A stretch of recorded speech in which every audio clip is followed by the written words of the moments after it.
Breaking news from Minnesota tonight, where the acting U.S. Attorney and his top 2 deputies have resigned simultaneously, citing what they call an unconscionable order from Washington. Joe Thompson, a career prosecutor with over 2 decades of experience, walked out along with his fraud division chiefs, leaving the federal prosecutor's office in unprecedented turmoil. More details as this story develops. All right, so what just happened in Minnesota is absolutely seismic, and I mean that in the most literal sense possible. This isn't some mid-level bureaucrat quietly stepping down to avoid controversy. This is the acting United States Attorney for the entire state of Minnesota, Joe Thompson, along with his 2 top deputies, Harry Jacobs and Melinda Williams, all resigning at the exact same time. 3 of the most senior federal prosecutors in the state just walked out the door together. That has never happened before in American history. And the reason they're giving, the thing that finally made them say we can't do this anymore, is so shocking that it exposes just how far this administration is willing to go to weaponize the Justice Department. Here's what we know. Joe Thompson wasn't some resistance figure. This guy was a career prosecutor who had been doing exactly what the Trump administration wanted him to do. He was leading a major welfare fraud investigation in Minnesota, going after what they claimed was systemic abuse of social services programs.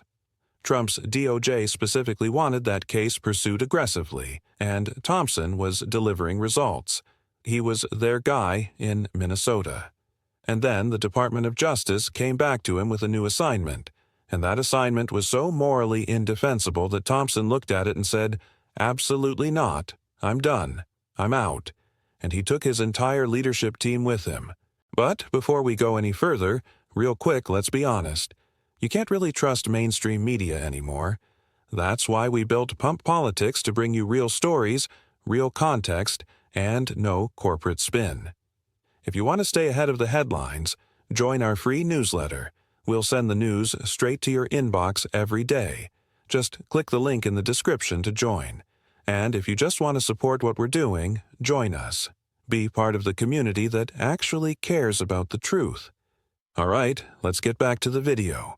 So here's what the Department of Justice ordered Thompson to do. They told him to open a criminal investigation into Becca Good. Now, if that name sounds familiar, there's a reason. Becca Good is the widow of Renee Good, the woman whose spouse was shot in the face by an ICE agent on January 3rd during what was supposed to be a peaceful First Amendment protest in Minneapolis. Becca Good is now raising 3 children alone, including a 6-year-old who has already lost one parent and is now grieving the loss of the other. That Becca Good. The Trump administration wants her investigated. They want her prosecuted. They want to turn the woman whose spouse was murdered by a federal agent into a criminal suspect. And Joe Thompson looked at that order and said, "That's not justice. That's not what prosecutors are supposed to do. That's using the legal system as a weapon against someone who's already suffered unimaginable trauma. And I won't be part of it." Let me break this down because this connects to everything we've been documenting about what's happening at the Department of Justice right now. The DOJ is imploding. According to sources inside the department speaking to Reuters and the Washington Post, career prosecutors are leaving in waves. People who took an oath to uphold the Constitution and the rule of law are looking at what they're being asked to do and saying, "This isn't what I signed up for. This isn't justice. This is political persecution." And they're choosing their integrity over their careers.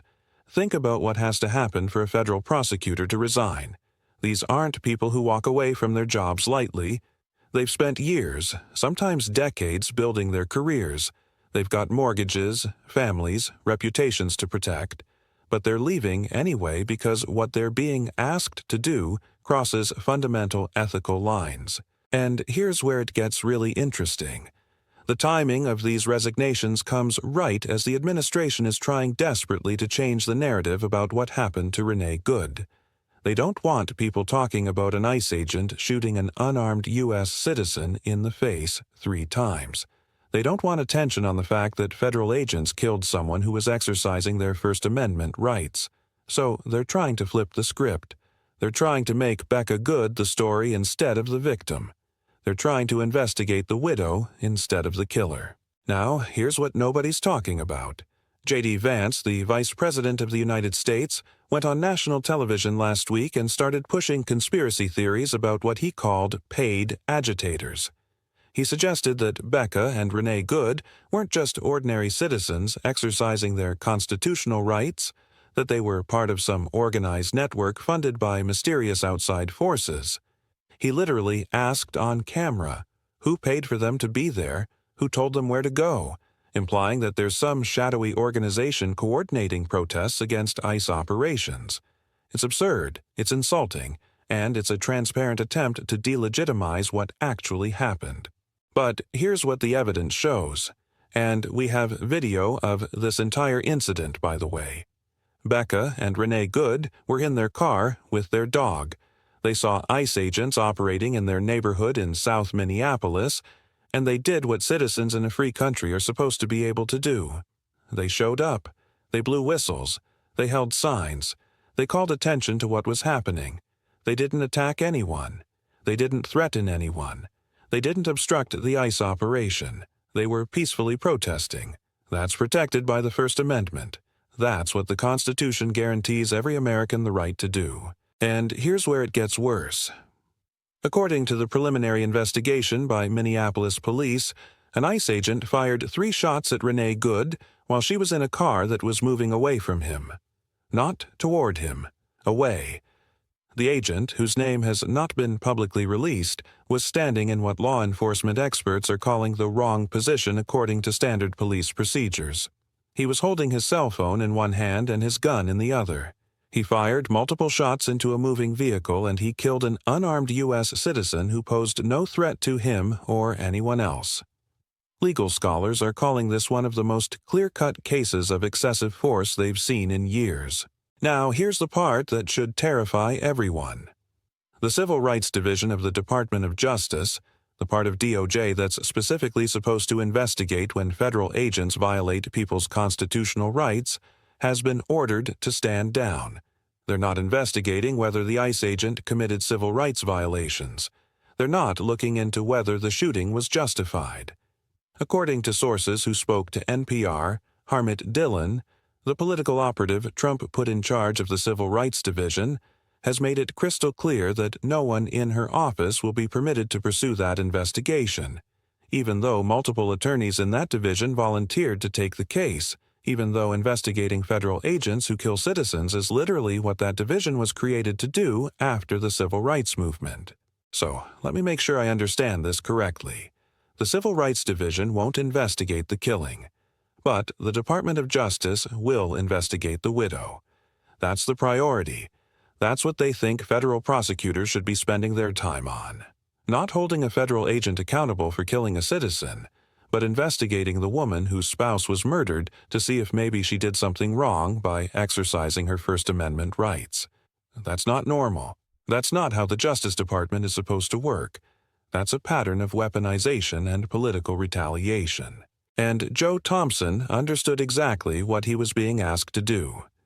According to people familiar with his thinking who spoke to the Minnesota Star Tribune, Thompson saw this order as asking him to legitimize a cover-up, to participate in retaliation against someone who had the audacity to protest federal agents, to help the administration paint Renee Good as somehow deserving of what happened. And he said, absolutely not. That's not what prosecutors do. That's not what justice looks like, and I won't put my name on it. So he resigned. Harry Jacobs resigned. Melinda Williams resigned. The entire leadership of the Minnesota U.S. Attorney's Office walked out rather than follow that order. Whether you love Trump or hate Trump, you have to admit this is unprecedented. When 3 senior federal prosecutors resign simultaneously rather than follow orders from Washington, that tells you something fundamental has broken. These aren't people looking for attention. They didn't hold a press conference. They didn't go on cable news. They just quietly submitted their resignations with a simple statement saying they could no longer serve with integrity. That's huge, because it shows the pressure building inside the Justice Department is reaching a breaking point. But here's the thing. Resignations aren't enough. When good people leave, they get replaced by people willing to do what they refuse to do. The Trump administration will appoint someone new to run the Minnesota U.S. Attorney's Office within days. Someone who will investigate Becca Good. Someone who will carry out the political prosecutions Thompson wouldn't touch. And that person will have the full authority of the federal government behind them. That's why what's happening in Minnesota right now goes far beyond just these 3 resignations. Minnesota Attorney General Keith Ellison, who used to represent Minneapolis in Congress, isn't waiting for federal prosecutors to do the right thing. According to court documents filed on January 10th, Ellison just filed a major lawsuit against the Department of Homeland Security and ICE, asking federal courts to impose immediate restrictions on how ICE agents can operate in Minnesota to protect First Amendment rights and to prevent another killing like what happened to Renee Good. The lawsuit is styled as State of Minnesota vs. Department of Homeland Security, case number 25-CV-00147 in the U.S. District Court for the District of Minnesota. And here's where it gets crazy. The lawsuit lays out specific demands that should honestly be common sense but apparently aren't. ICE agents can't arrest people without probable cause that they've committed a crime. They can't use physical force against people who aren't subject to lawful immigration arrest. They can't disperse First Amendment protesters with violence. They can't point guns at people who aren't posing an immediate threat. They have to wear visible identification. They have to use body cameras. They have to follow the constitutional limits on their authority. These aren't radical demands. These are basic requirements that should apply to any law enforcement agency operating on U.S. soil. But ICE has been operating like they're above the law, like they can do whatever they want without accountability. The lawsuit argues that what's happening in Minnesota violates multiple constitutional provisions. The 10th Amendment that reserves powers to the states, equal sovereignty principles that prevent the federal government from treating some states differently than others, 4th Amendment protections against unreasonable searches and seizures. According to the complaint, ICE is conducting operations far from any international border, setting up checkpoints in residential neighborhoods, stopping people without warrants, entering private property without permission, all without legal authority. The lawsuit cites at least 17 documented incidents in Minnesota since January 1st alone. Here's what most people don't understand. The federal government's response to Renee Good's killing has been to double down. Instead of pulling back and reviewing what went wrong, they've sent more ICE agents to Minnesota. They've increased operations. They've ramped up enforcement. According to data from Immigration and Customs Enforcement obtained through Freedom of Information Act requests by the ACLU, ICE arrests in Minnesota have increased by 400% since January 3rd, the day Renee Good was killed. That's not coincidence. That's retaliation. That's punishment directed at a state that dared to push back, that dared to say a citizen's death matters, that dared to demand accountability. Think about what message that sends. If you protest, if you exercise your First Amendment rights, if you try to hold federal agents accountable, the response will be overwhelming force, more agents, more operations, more intimidation. And if one of those agents kills you, the government will investigate your widow instead of the killer. That's not America. That's not what the Constitution protects. Constitutional law professors from Harvard to Stanford are calling this the most serious assault on First Amendment rights by a presidential administration since the Civil Rights era. Even Republicans are starting to speak up. Senator Mitt Romney, who rarely breaks with his party, told CNN yesterday that the Minnesota situation raises serious questions about civil liberties and federal overreach. Former Trump appointee Chris Krebs, who ran cybersecurity for DHS, tweeted that investigating protest victims rather than shooters is indefensible regardless of politics. When conservatives who supported Trump start saying this has gone too far, you know something is seriously wrong. Both Democrats and Republicans in the Minnesota state legislature have called for federal intervention. This is becoming a bipartisan concern because what's happening transcends normal political divisions. So, what happens next? Here are 3 possible scenarios, and honestly, nobody knows which one we're heading toward because we're in uncharted territory. Scenario 1. The courts intervene. Keith Ellison's lawsuit could result in a federal judge issuing a preliminary injunction that restricts ICE operations in Minnesota while the case proceeds. If that happens, if a federal court says ICE has to follow constitutional limits, it would set a precedent that could affect operations nationwide. Other states would likely file similar lawsuits. The administration would probably appeal, which means this could end up at the Supreme Court. The smart money says that's where this is ultimately heading, but that process could take months or even years. Scenario 2. More prosecutors resign. What Thompson did sends ripples through the entire Justice Department.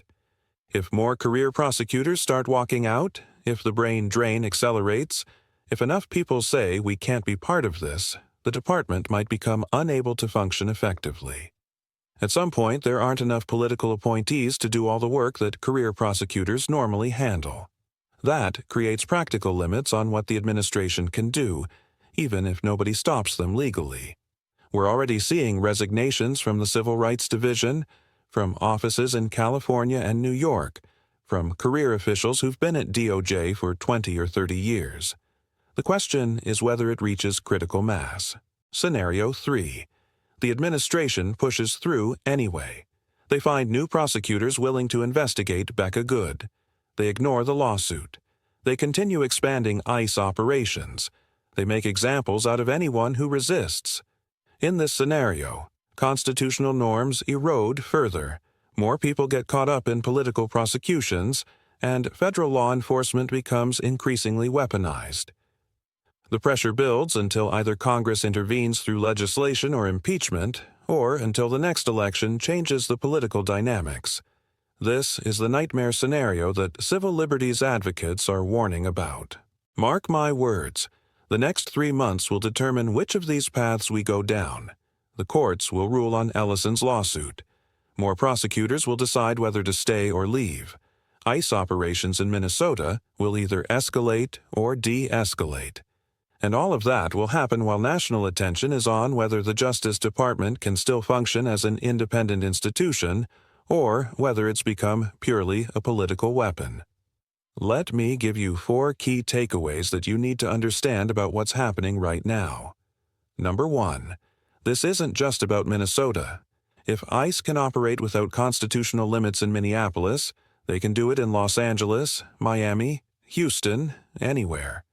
If federal agents can kill citizens exercising First Amendment rights without accountability, nowhere is safe. What happens in Minnesota sets the precedent for what can happen everywhere else. Number 2. The pattern is what matters. It's not just that one ICE agent shot someone. It's that the Civil Rights Division won't investigate. It's that DOJ is targeting the victim's widow. It's that career prosecutors are resigning rather than participate. It's that the administration is doubling down instead of pulling back. That pattern shows systematic weaponization of federal law enforcement. Number 3. Institutions are being stress-tested right now. The courts, the Justice Department, state governments, career civil servants, they're all facing pressure to either enable what's happening or resist it. Some are passing the test, some aren't. Joe Thompson passed. Harmeet Dillon failed. Keith Ellison is fighting back. We'll see what the courts do. These institutional checks and balances are literally all that stand between normal democracy and authoritarian rule. Number 4. Even if you don't care about immigration enforcement, even if you think ICE should be more aggressive, you should care about this because today it's protesters at an ICE operation. Tomorrow it could be protesters at any government action you disagree with. The precedent being set applies to everyone. If the government can investigate you for exercising First Amendment rights, if federal agents can shoot you without consequences, if prosecutors are pressured to pursue political cases, none of us are safe regardless of our politics. The Trump administration wanted Joe Thompson to help them cover up a killing by investigating the victim's widow. They wanted him to use the power of federal prosecution to intimidate and silence dissent. They wanted him to turn the Justice Department into a weapon against citizens exercising constitutional rights. And he said no. He resigned. He exposed what they were trying to do. And he's forcing everyone to see exactly what this administration has become. This is how democracies either survive or die. One choice at a time. One person at a time. One moment when someone has to decide whether integrity matters more than career. Joe Thompson made his choice. Now we'll see who follows his example and who doesn't. We'll see whether the courts provide meaningful oversight or rubber stamp executive overreach. We'll see whether Congress acts or stays silent. We'll see whether enough people inside the system say no to make a difference. This story is just getting started. The lawsuit Keith Ellison filed will move through federal court with hearings scheduled for next week. More prosecutors will face similar impossible choices in the coming weeks. ICE will continue operating in Minnesota, and more confrontations are inevitable. The pressure is building, and something has to give. This changes everything about how we think about federal law enforcement, civil liberties, and what limits exist on executive power. The next chapter is being written right now, in real time, and the outcome will define what kind of country we live in. Subscribe, hit the notification bell, and stay tuned because I promise you, things are about to get even crazier. We're tracking every development in this case, every resignation, every court filing, every ICE operation. You need to know what's happening because the mainstream media isn't covering this with the depth and context it deserves. We're just getting started, and you won't want to miss what comes next.